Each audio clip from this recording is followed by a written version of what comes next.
আচ্ছা, কারোর কি তারে জামিন পারের এই নন্দকিশোর অবস্থি বা ঈশানের বাবাকে প্রবলেমেটিক লাগে? আমার তো লাগে ভাই, ছোটবেলা থেকেই লাগে। মানে আমি বুঝতে পারি না এটা কি ধরনের ক্যারেক্টার। মানে আমি বুঝতে পারছি ঈশানের একটা প্রবলেম আছে, তাই তার বাবা একটু মেন্টালি ডিস্টার্ব হয়ে আছে।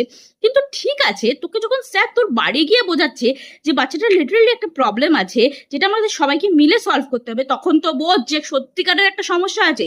মানে লিটারালি একটা চাইনিজ খেলনার বক্স ধরে আমির খান বোঝাচ্ছে, যেমনি আপনি এই বক্সের লেখাগুলো পড়তে পারছেন না, বাচ্চাটাও এক্স্যাক্টলি সেরকম পড়তে পারে না।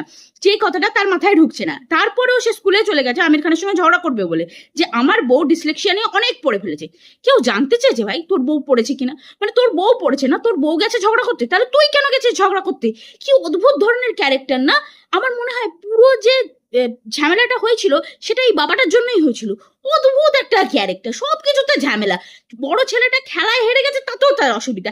অদ্ভুত একটা বিচ্ছিরি ধরনের ক্যারেক্টার। আমার তো মনে হয় এই ক্যারেক্টারটাকে কি বলা উচিত ছিল, যে আপনার স্কুলের যে মার্কশিট সেটা আগে দেখান, তারপর ঈশানের মার্কস নিয়ে ঝামেলা করবেন। যত সব বাজে ক্যারেক্টার, হ্যাঁ।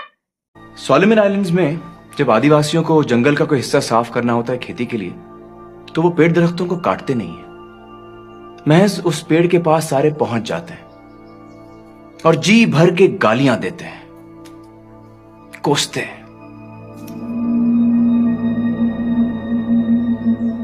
देखते ही देखते कुछ ही दिनों में पेड़ मुरझा जाता है।